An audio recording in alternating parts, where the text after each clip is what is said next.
बिस्मिल्लाहिर्रहमानिर्रहीम। अस्सलाम वालेकुम। कैसे हैं आप सब? उम्मीद करती हूँ कि आप सब ठीक होंगे। आज मैं आपके साथ शेयर करने जा रही हूँ बहुत ही मज़ेदार, आसान सी और इफ्तार स्पेशल रेसिपी, जो कि है पोटैटो कटलेट की रेसिपी, जो बनाना बहुत ही आसान है। बहुत ही मज़े के बन के रेडी होते हैं और बहुत ही कम टाइम में ये बन के रेडी हो जाते हैं। बहुत ज़्यादा देर आपको इनको वेट नहीं करना पड़ता। तो चलें जी, बिना टाइम वेस्ट किए हम भी इनको बनाना स्टार्ट करते हैं। यहाँ पर मैंने आलू को बॉयल कर लिया है और इस तरह से मैश कर लिया है अच्छी तरह से। अब हमने इसमें कुछ चीज़ें ऐड करनी है। प्याज ऐड कर रही हूँ बारीक चॉप किया हुआ। 2 दरमियाने साइज़ के प्याज़ों को मैंने चॉप कर लिया है, वो मैंने इसमें ऐड कर दी है। हरा धनिया ऐड करेंगे, बारीक कटा हुआ हरा धनिया मैंने इसमें ऐड कर दिया। अब हमने इसमें ऐड करने हैं कुछ स्पाइसेस और ज़्यादा वेजिटेबल्स मैं इसमें नहीं ऐड करूँगी। नमक ऐड करूँगी, 1.5 टीस्पून मैंने इसमें नमक ऐड किया है। 1 टेबलस्पून इसमें कुटी हुई लाल मिर्च ऐड की है। पिसा हुआ धनिया ऐड करेंगे, ज़ीरा साबुत ऐड किया है, पिसा हुआ गरम मसाला ऐड कर दिया और इन चीज़ों को हमने मिक्स कर लेना है। अच्छी तरह से मिक्स करना है ताकि हम सारे मसाले जो हैं वो यकजान हो जाए और ज़बरदस्त सा मिक्सचर हमारा रेडी हो। यहाँ पे देखिए सारा मिक्सचर जो है वो रेडी हो चुका है, मिक्स हो चुका है खूब अच्छी तरह से। अब हमने इसके कटलेट्स बनाने हैं। यहाँ पे हम थोड़े से बड़े साइज़ में बनाएंगे, थोड़ा सा इनको थिक भी रखेंगे। तो इस तरह से हमने इसको बना लेना है खूबसूरत सी शेप में और इसको ट्रे में रखते जाएंगे। इसी तरह से हमने सारे कटलेट्स जो हैं वो बना लेने हैं।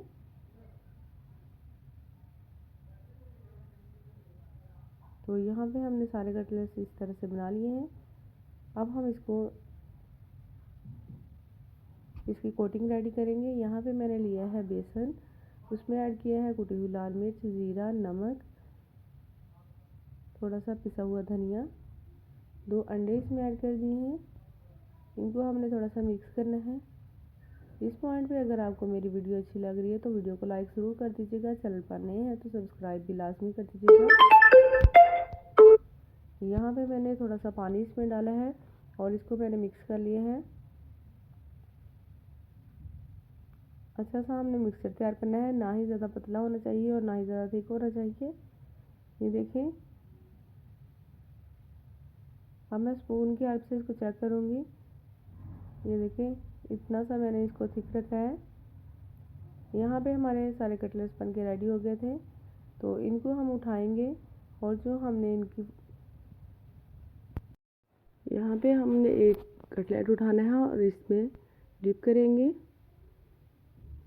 इस कोटिंग में और यहाँ से उठाएंगे और इसको डाल देंगे गर्म किए हुए ऑयल में और इसको हमने कर लेना है फ्राई। थोड़ा सा लो फ्लेम पे ही हमने इनको फ्राई करना है क्योंकि हमने इसके ऊपर बेसन लगाया है। अगर सिंपल अंडा ही लगाते तो इतनी ज़्यादा फ्राई करने की ज़रूरत नहीं थी। तो लो फ्लेम पे हमने फ्राई करना है ताकि बेसन जो है वो भी अच्छी तरह से कुक हो जाए। 1 से 2 मिनट एक साइड पे कुक होने देंगे, फिर हम इन्हें इनकी साइड चेंज कर लेनी है। दूसरी साइड से भी इनको कलर दे लेंगे। 3 से 4 मिनट लगेंगे इसको फ्राई होने में लो फ्लेम पर। जैसे ही अच्छा सा कलर आएगा, ये देखिए खूबसूरत सा कलर आ गया है, तो अब हम इनको निकालेंगे। बहुत ही खूबसूरत सा गोल्डन कलर आ गया था। अब हमने इसको निकालना है और हमने इसको करना है सर्व। आप इसको इमली की चटनी, दही की चटनी, हरी चटनी, जिस चीज़ के भी साथ सर्व करना चाहते हैं कर सकते हैं। बहुत ही मज़ेदार से ये कटलेट बन के रेडी हो गए हैं। आई होप कि आपको ये आज की वीडियो पसंद आएगी। वीडियो को लाइक ज़रूर कर दीजिएगा। चैनल पर नए हैं तो सब्सक्राइब लाजमी करें। इसी तरह की वीडियोस रमज़ान स्पेशल में आती रहेंगी। मिलेंगे नई रेसिपी के साथ, नई वीडियो के साथ। इजाज़त दीजिए। अल्लाह हाफिज़ एंड थैंक्स फॉर वॉचिंग।